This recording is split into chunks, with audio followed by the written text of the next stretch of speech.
Welcome to The Real Life Buyer. In this podcast, you will discover interviews with procurement and technical experts, business owners, entrepreneurs, and thought leaders. These experts will help you to develop and grow, accelerate your career, improve your business, save money, and buy smart. Now introducing The Real Life Buyer, Dave Barr.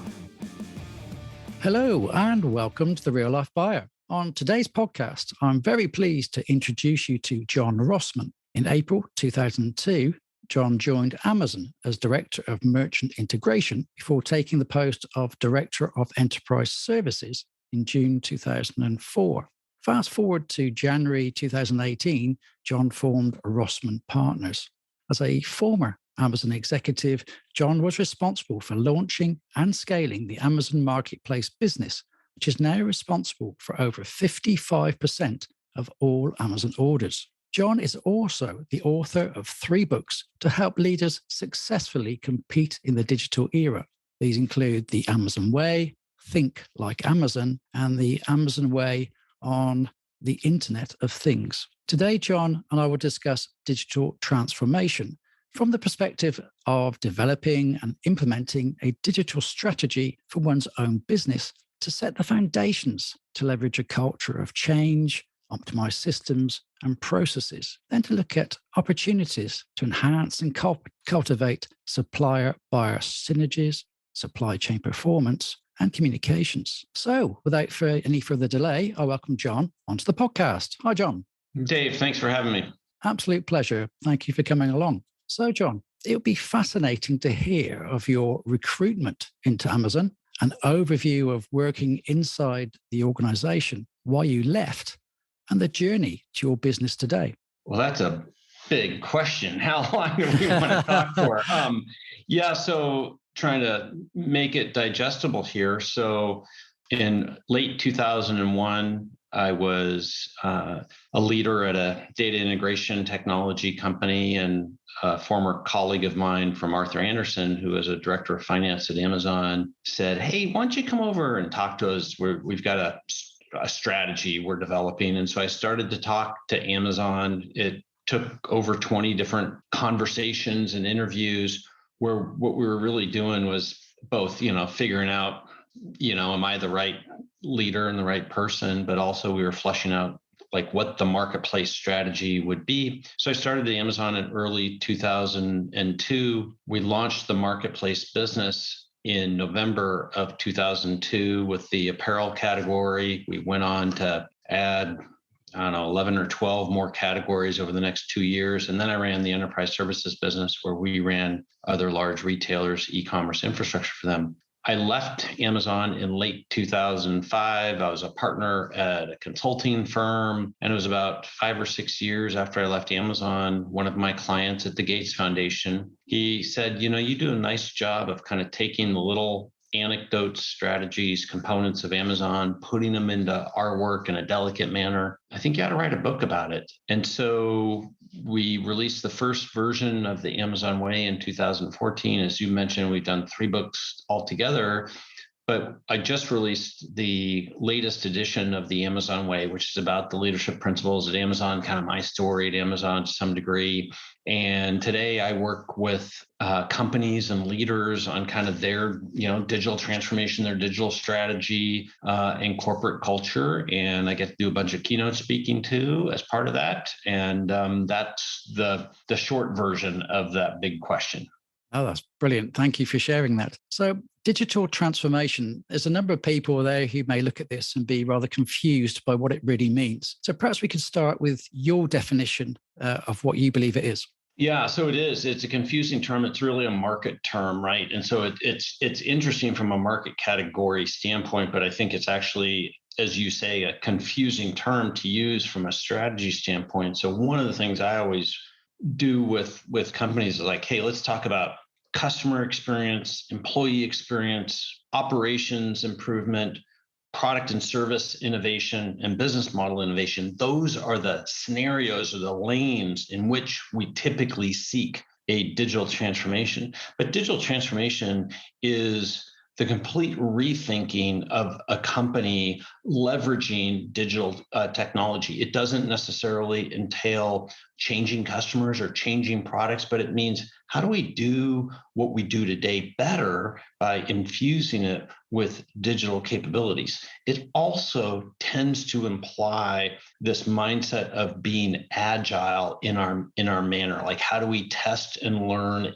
innovate in new ways, also kind of goes along with digital transformation. I write a newsletter, a weekly newsletter too, in addition to the book, called the Digital Leader Newsletter. You can find it on Substack. It's free. And this is really the topic that I try to tackle in kind of little weekly lessons to help people understand, like, hey, how do we create change within an organization?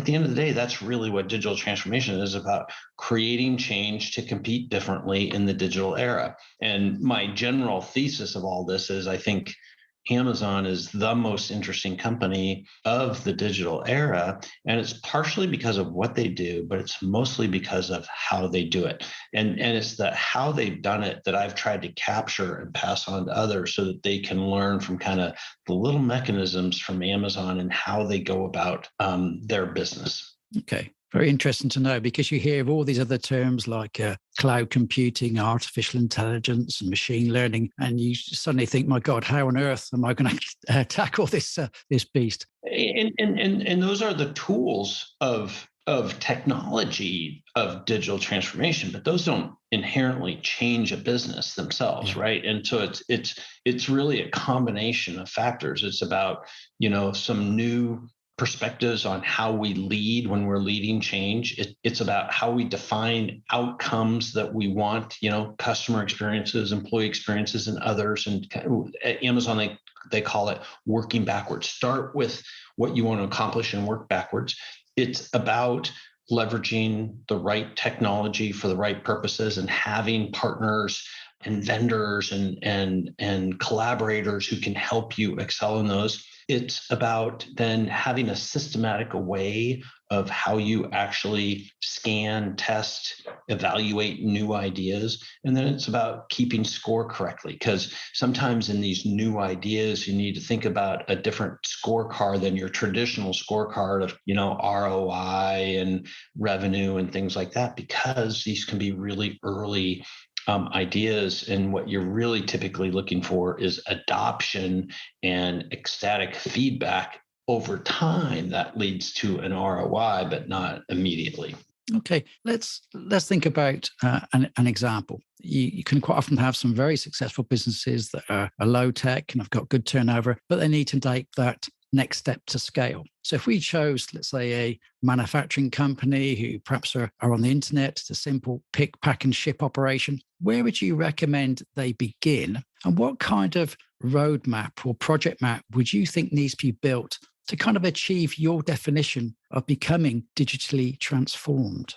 Well, I'll answer it in two ways, and there's lots of ways we could answer that. But two things I would think about is, like, how do you compete today? Like, on what basis do you compete today? Is it on the design of your capability? Is it on the flexibility of your delivery? Is it on a cost basis? But on whatever kind of basis you feel like you really succeed today, how could we do that better? How do we accentuate your competitive strengths, leveraging new techniques, new value propositions, new approaches? So, for example, like, one of the leading things that you see manufacturers doing is, instead of just selling their product, they're selling outcomes. They call this, like, as a service business model. And so, the classic example is, instead of selling servers, you now sell cloud computing. That's an as a service business model. So that's one thing I would think about, is, like, how do you compete,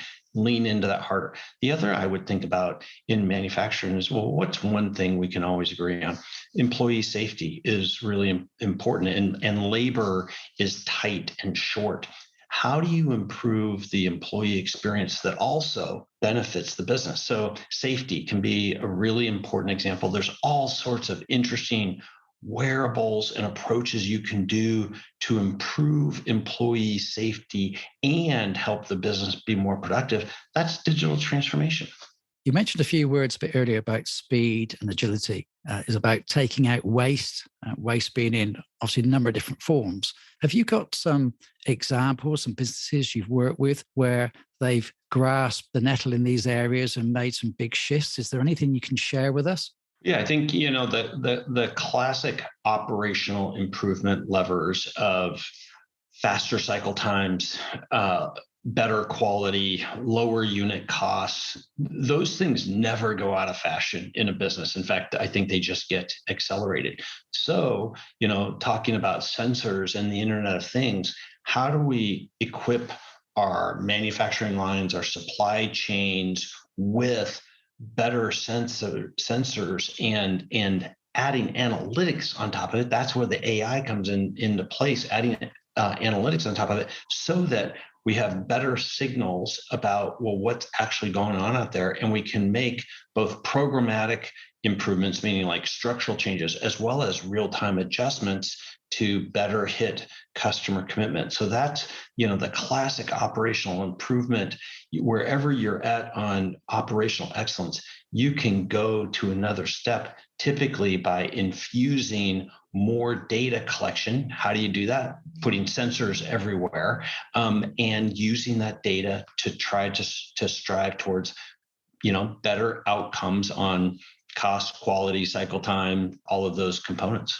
Yeah, I've been in some businesses, in one particular business where the packing and shipping operation was quite manual. So you had a fleet of guys grabbing the products off the shelves and then obviously dropping them into boxes and physically putting them on lorries. And one of the transformations came about by, as you say, about having sensors. But the first thing was pick by light. So the guys didn't have to think about where to go and grab it. They go and then take the product and they pack it into the box that the computer says, this is the right size box combination. So I guess Amazon is very similar in that respect. It knows sizes of boxes available, what products need to go in there, so they could pick the right size and orientate things correctly. And then the system would take the box, take it down the line, pack it for you, and pull it onto the lorry, indeed, for you. So those are the kind of things that you see now, almost like phase one in some respects. Are there things well beyond that nowadays? Yeah, it's tough to call that phase one. It really depends on the business or whatnot. But combining what people do best with what machines, robotic, computer vision can do best is a continuous journey in digital transformation. I got to do a keynote a couple of weeks ago for a company called Presto Technologies here in the West Coast of the US. And they work with quick serve restaurants on using computer vision as well as voice interface to help deliver both better customer experiences. So we're delivering fresher food, we're measuring the lines, the car lines that are now outside restaurants, or wait lines within restaurants, as well as helping employees do their job better through some pretty sophisticated technology. That's an example to me of infusing an employee experience and a customer experience with disruptive technologies to create these better outcomes. But it's a constant journey. You try to avoid really big jumps, but also be continuously driving for improvement. Yeah. So those kinds of transformations radically change the way a business and the employees must function. So in your experience, how do companies successfully navigate this path? What are the most notable challenges they need to prepare themselves for? And what recommendations would you give to them to kind of deal with these things that crop up? Yeah, well, that is the crux of the issue. And, the reason I wrote the Amazon Way about the Amazon leadership principles is it really does come down to some subtle aspects of leadership to help make that happen. When you're doing something that you've done tens of thousands of times as a company, you're scaled at it, right? You're excellent at it. You should have one set of operating principles that you operate in, versus when we're doing something new, it takes a different type of leadership, right? And so one of the things that I talk about in the Amazon way is the ability of envisioning the future, being able to communicate that really clearly. Amazon uses these techniques of writing these concepts out and then debating them, testing them just by writing them out and debating them, and then proceeding on them. That helps us envision what the outcome is. And then everybody on the team understands the concept better before we actually start the project or the initiative for doing it. So those are the types of things you need to do differently in order to become a company that knows how to change. And I think the real future for companies that win in the digital era is they can both scale and operate extremely well. That's the operating playbook, but they can also innovate and create change on a constant basis. That's kind of the new playbook that most companies have to add. And so you're always innovating in how you do work. That takes some slightly different, subtle leadership skills in order to do that. And I think the most important one is being able to pay attention to competitors, or to pay attention to the customer experience using data and recognizing new ways that you can serve the customer, and then being able to test those out and deciding how do you improve them, or do you prune it, do you not proceed, or do you scale it? That's essentially the innovator's techniques. Right. So let's talk about some of the people issues. And I think the crux of a lot of this is driven by people. If they're not on board, I think as you're saying, then you forget it. You might as well pack up now. So let's start with the leaders. So would you believe that training of the leadership, taking them out to example other companies have gone through these transformations, are the right way about getting these people on board? What sort of things have you seen out there that are really successful in getting the leadership on board with the job and really fired up? Well, from a leadership standpoint, a couple of things that I've found to be really successful is creating some top-down goals and pressure, from the board about, hey, you not only have to hit this set of operating metrics and goals, but we're going to add on some additional things that compel you to go about this journey that we're talking about, right? And then aligning incentives relative to that. Incentives are a really important aspect, especially at the senior level, relative to, this is new work, this is hard work, it's additional risk, it's additional complexity. Why do I want to do that? Well, we have to create the incentives to do that and everything. Then I think it's opening up and exploring these types of concepts that I talk about in the Amazon way about okay, so here's actually what that means. Here's some new things you need to do as a leader in order to do this.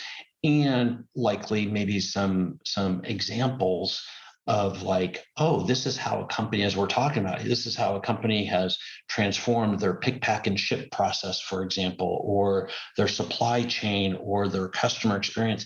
And this is the role that technology plays. But that's just one role. There's this thing called, the agile methodology, right? Which is about making small changes and testing, experimenting relative to that. Here's how we are going to, keep score a little differently. So you have to integrate in both okay, here's what it could be.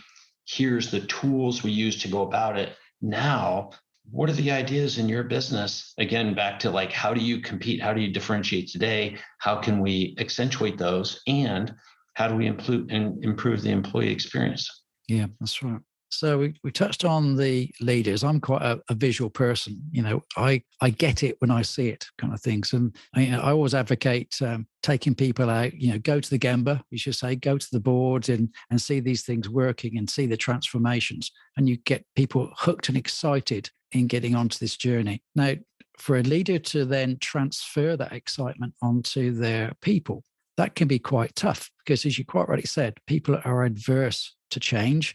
Not in all cases, but it's scary. It puts them under a huge pressure. They feel perhaps isolated, confused. Have you seen any really good programs that have helped people to change their mindsets, change their beliefs, any exercises that particularly help them to realize the benefits of these changes and bring them on board? Yeah. So, speaking of visuals, if you go to my website, you can download a poster, which is a visual of the Amazon leadership principles. So my website's the-amazon-way.com, and you can download the poster. But one process that I've used really successfully is by reading a book as a team, right? Like books are an important change vehicle, right? Because it forces you to slow down, forces you to contemplate something. And so doing a book, and the Amazon Way is one book. There's lots of great books out there about innovation, about competing in the digital era. Pick a book and read it as a team, and then talk about it as a team. What are the implications of that book for us? To me, that's one way of creating kind of that change and that awareness, and that to some degree, the education, the new tools needed to do it. So that's kind of my favorite. The other is just by studying other companies can be a way of doing that too, and everything. But again, I think books are an important vehicle for creating change.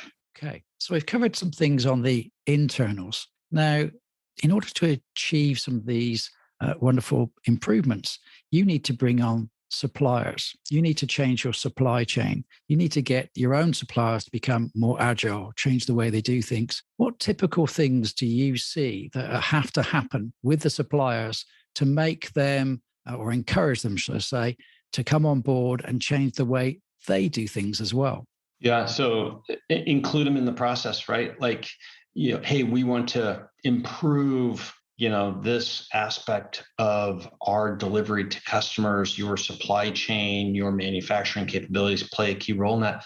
Leverage their expertise in the design and the ideation of that early, because they oftentimes have capabilities, knowledge that you're not aware of. And so don't just leverage them for their end product, leverage them for their IP and their know-how, right? Now you have to adopt a bit more of a partnerial mindset in order to do that and everything. But I think that's the future tends to be more of like a partnerial mindset versus a more traditional, slightly adversarial, supplier vendor mindset and everything.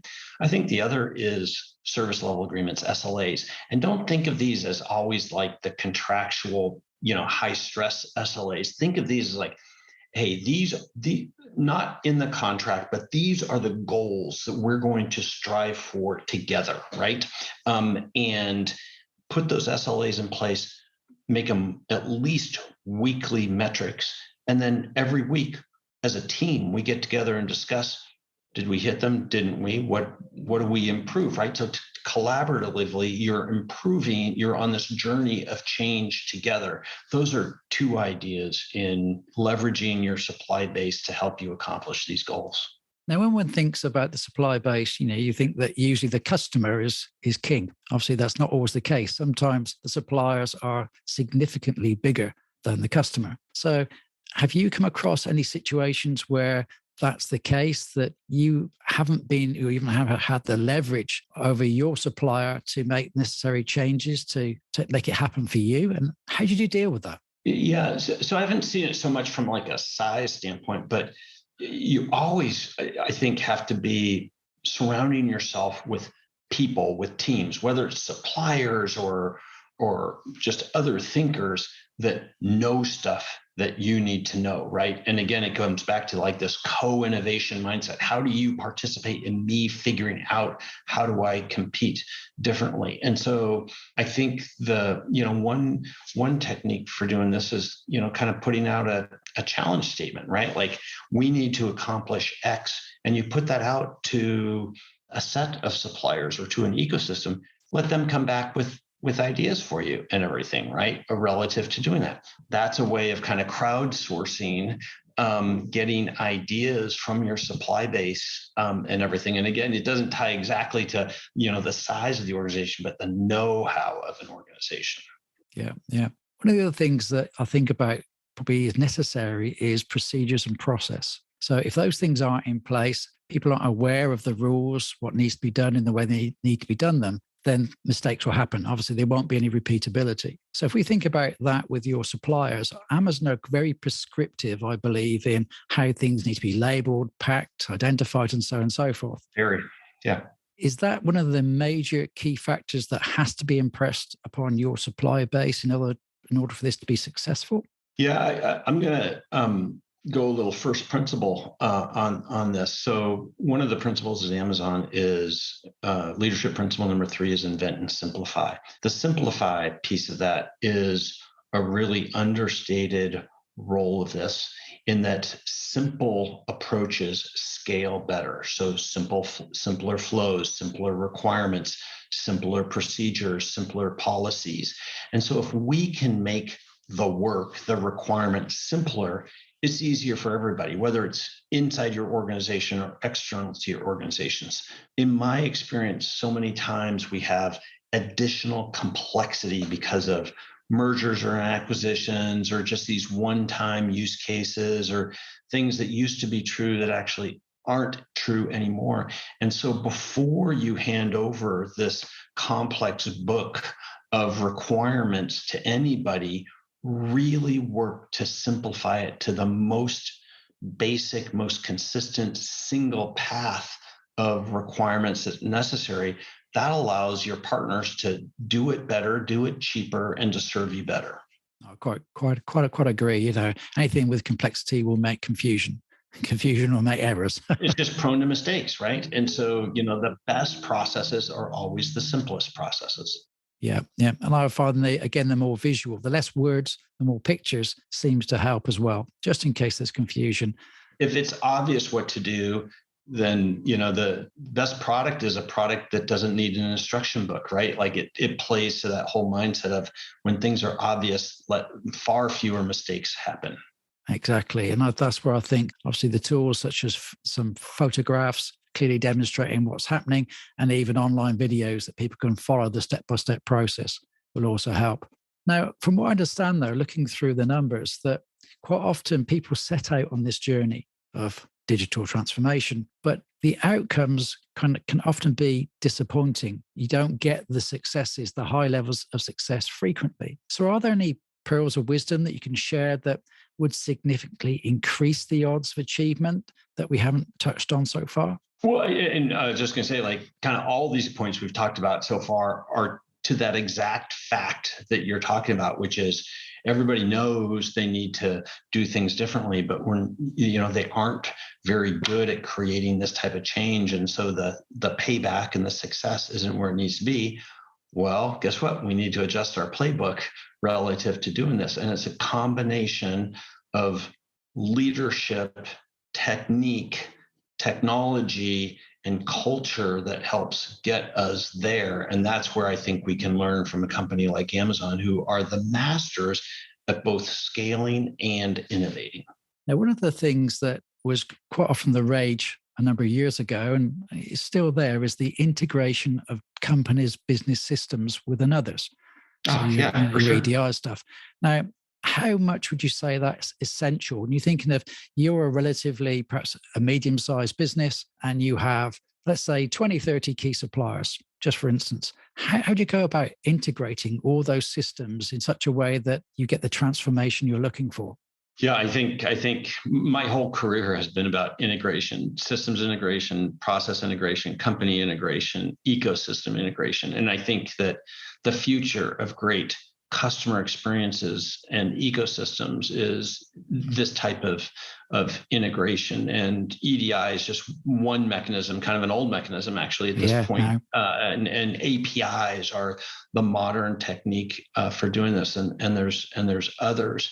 But one of the advantages of becoming an integrated partner or supplier is you're harder to replace, and everything, right? Like there is a burden, there's a cost, there's a capability there that is harder to switch out. And so from my perspective, I would just be leaning into that integration. Now, one of the things that especially supply chain integration forces or encourages is better collaborative planning, right? And so then you need to layer on this data and process integration with a collaborative forecasting, collaborative planning conversation Well, that again just makes you more strategic with your partner and an opportunity to learn more. And always ask the question like, well, how can I serve this client even better and even broader than I do today? That's how you grow a business. That's also one of the fears of some people, though, is the more you integrate with certain suppliers,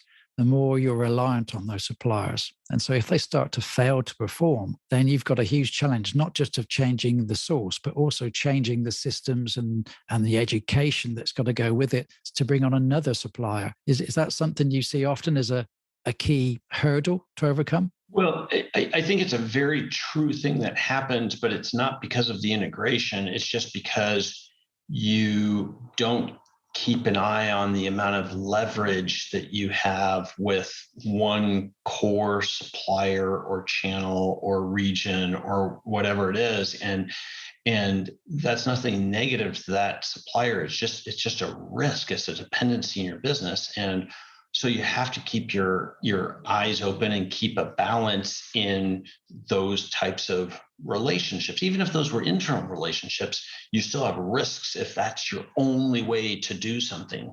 And so what a good leader does is they create redundancy and they create failover and they create, alternate paths so that a business has some resiliency in it. So to me, this isn't really a function of integration. It's just a function of like how we manage our ecosystem. Yeah, I'm really pleased you brought that up because when you're putting these systems in place, exactly as you said, you need to have other things prepared. A backup plan is always essential. Who's that second source? Are they prepared? Are they able to switch systems on, leverage them up, slow them down? Yeah. And maybe instead of just optimizing for price per unit or some other term, you go, you know what, I'm gonna take a little sub optimization on that so that I actually have secondary, tertiary channels that are actually operating and everything, because that risk mitigation is actually a valuable asset to an organization. So I think one thing we've seen through this pandemic is that always optimizing for cost basis can be a risky proposition. Yeah, for sure. So just keeping an eye on the time, we're moving on very quickly now. And I'm running out of time with yourself on our appointment. You mentioned your website. Are there other social media that people could find out more about you and what you do? Yeah, LinkedIn is definitely the best. So John Rossman at LinkedIn. Today, I do keynote speaking. I work as an advisor with companies, and I have a consulting team to really run projects and change initiatives for companies. My website is the-amazon-way.com. You can get my newsletter and the book, The Amazon Way, is at Amazon paperback, Kindle, or Audible versions of it. And so you can find me lots of different ways. Brilliant. I'm glad you just mentioned the newsletter. Can you expand on that? What should people expect to receive and how frequently does it come out? And what are the benefits of signing up? Yeah, so it's free. It's called the Digital Leader Newsletter. If you go to this site called Substack, or you can just Google the Digital Leader Newsletter and you'll find it. And it's a weekly little technique for helping to create change, like we're talking about, to help transform. And so I break it down into a little lesson, 1,000 words or less every week. And my goal is to help people be better change agents. Yeah. So if you're going to just finish off now with some key tips for people to go through this journey, what would be let's say the top 3 that you say for people to bring out first? Well, one is dive deep on the customer experience and think about the customer experience as broader than just how you serve the customer today. So that's one. 2 is figure out how you put metrics to that customer experience and create high metrics, high SLAs relative to that customer experience. And then the 3rd is write out your concepts for how you're going to improve it. What is the feature, the new capability, the difference? Super clear by writing it out. Those are my 3 tips for you. Brilliant. Thank you very much, John. It's been super to speak to you. Some really good nuggets in there and some things to think about. So thank you for joining me today. Dave, nice meeting you. Thank you. Thanks. Bye-bye. So there's another Real Life Buyer podcast. I do hope you enjoyed it and it's given you some ideas and inspiration for greater action and achievement. If you are a purchasing or a supply chain professional, business owner or director, come and join my Facebook group, the Purchasing and Supply Chain Community Hub, a safe place to engage with like-minded, friendly people. See you soon. Bye.